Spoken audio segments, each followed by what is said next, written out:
पृथ्वी गोल होने के बावजूद इस पर मौजूद समुद्र का पानी अंतरिक्ष में क्यों नहीं गिरता? और पृथ्वी के रोटेट होने के बावजूद हमें उसकी रोटेशन महसूस क्यों नहीं होती? और पृथ्वी ग्रह के नीचे क्या है, यानी यह किस चीज के ऊपर टिकी हुई है? यह सवाल सुनने में भले ही बहुत बेसिक और सिंपल लगे, लेकिन इनके जवाब आपके होश उड़ा देंगे। आज के इस वीडियो में हम आपको पृथ्वी से जुड़े ऐसे ही सवालों के उत्तर देने वाले हैं। अगर पृथ्वी के नीचे कुछ है ही नहीं, तो आखिर ये एक ही जगह पर कैसे टिकी हुई है? इसका सीधा सा कारण है सूर्य का गुरुत्वाकर्षण बल। पृथ्वी सूर्य को 30 किलोमीटर प्रति सेकंड की रफ्तार से चक्कर लगाती है, जिससे इसका ऑर्बिट स्टेबल बना रहता है। हम सूर्य के गुरुत्वाकर्षण बल को देख तो नहीं सकते, लेकिन उसे डिटेक्ट जरूर कर सकते हैं। सौरमंडल में मौजूद हर ऑब्जेक्ट इसी गुरुत्वाकर्षण बल की वजह से अपनी जगह पर टिका हुआ है। अगर आप पृथ्वी के नीचे जाने की कोशिश करेंगे तो आपको सिर्फ खाली स्पेस मिलेगा। हालांकि बहुत लंबे समय तक चलने के बाद आपको कुछ तारे और आकाश गंगाएं भी दिखाई देने लगेंगी, जो पृथ्वी से करोड़ों प्रकाश वर्ष की दूरी पर मौजूद है। पृथ्वी अपनी एक्सिस पर क्यों घूमती है और ये सूर्य का चक्कर क्यों लगाती है?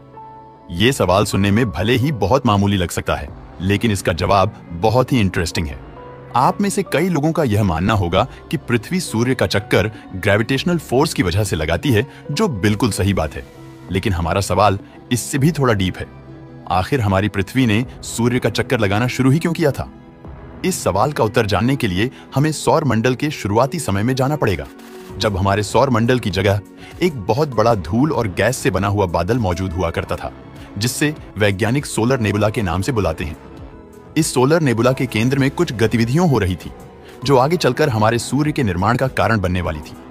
केंद्र का गुरुत्वाकर्षण ज्यादा होने की वजह से धीरे धीरे वहां मैटर कलेक्ट होना शुरू हो गया और उस बादल के केंद्र की डेंसिटी बढ़ने लगी। और एंगुलर मोमेंटम को कंजर्व करने के लिए बादल का केंद्र अपनी ही एक्सिस पर रोटेट करने लगा।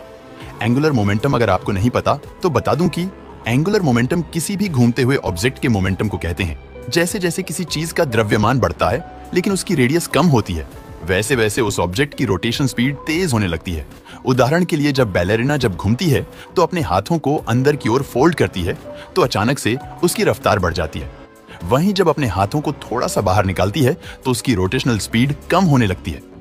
इसी चीज को एंगुलर मोमेंटम कहा जाता है। सोलर नेबुला के केंद्र में मैटर इकट्ठा होने की वजह से उसका भी द्रव्यमान बढ़ता जा रहा था। एक समय ऐसा आया जब उसके केंद्र ने रोटेट करना शुरू कर दिया, जिसके परिणाम स्वरूप पूरा बादल ही रोटेट होने लगा और सोलर नेबुला का केंद्र हमारे सूर्य में कन्वर्ट हो गया और उसके आसपास मौजूद बादल एक प्लैनेटरी डिस्क बन गया और हमारे ग्रहों का निर्माण होता है। सूर्य के बनने के कुछ ही लाख सालों बाद हमारी पृथ्वी का निर्माण भी शुरू हो गया।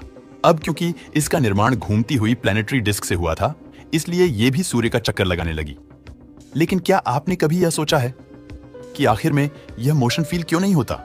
पृथ्वी 30 किलोमीटर प्रति सेकंड की रफ्तार से अंतरिक्ष में आगे बढ़ रही है, लेकिन इतनी तेज मूव करने के बावजूद हमें इसकी गति का जरा सा भी अंदाजा नहीं लग पाता।